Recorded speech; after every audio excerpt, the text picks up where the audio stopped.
ceux qui ont appelé l'étranger, l'ont invité à venir, l'ont fait occuper le pays, se disent aujourd'hui anti-impérialistes contre la présence de l'étranger, ce n'est pas acceptable.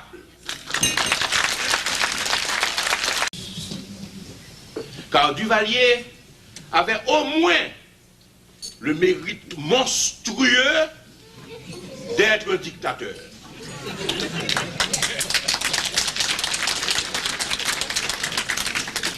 Tandis qu'aujourd'hui, nous sommes en démocratie. Et ce sont les mêmes méthodes, le même esprit, les mêmes pratiques, la même réalité.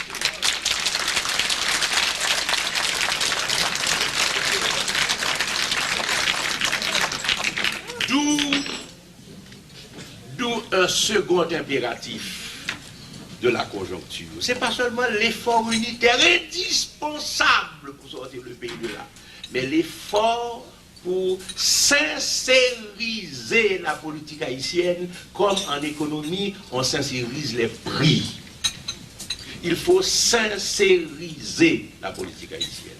Tout le monde a été habitué à l'hypocrisie, à l'ambiguïté, à la non-prise de position, à ce qu'on appelle le marronnage. Mon Dieu, historien, je frémis quand j'entends ces gens expliquer leur compromission, leur lâcheté par le mot de marronnage. Le marronnage est un refus, une rupture, en acceptant les sacrifices de ce refus et de cette rupture pour aller vivre dans les mondes, poursuivi par la maréchaussée coloniale.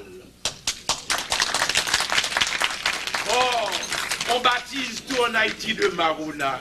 N'a marronné à tel. Bourgeoisie a marronné à travailleur. Travailleur a marronné à bourgeoisie. Pays a marronné à blanc. Et puis c'est des oui, c'est des filles. C'est pas y a filles bail. C'est pas y a filles bail pays. Et puis a marronné. Il a marronné. Il faut sincériser la politique haïtienne. Qu'on dise les choses clairement. Ceux qui sont pour une solution sont pour cette solution. Ceux qui sont pour une autre solution sont pour une autre solution. Mais que ceux qui ont appelé l'étranger, l'ont invité à venir, l'ont fait occuper le pays, se disent aujourd'hui anti-impérialistes contre la présence de l'étranger, ce n'est pas acceptable.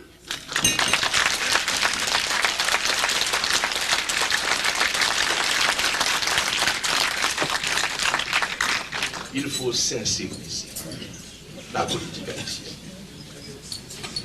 Mais attention, nous avons affaire à un peuple qui n'est pas libre. On cherche à nouveau à surprendre sa bonne foi par un raisonnement insidieux.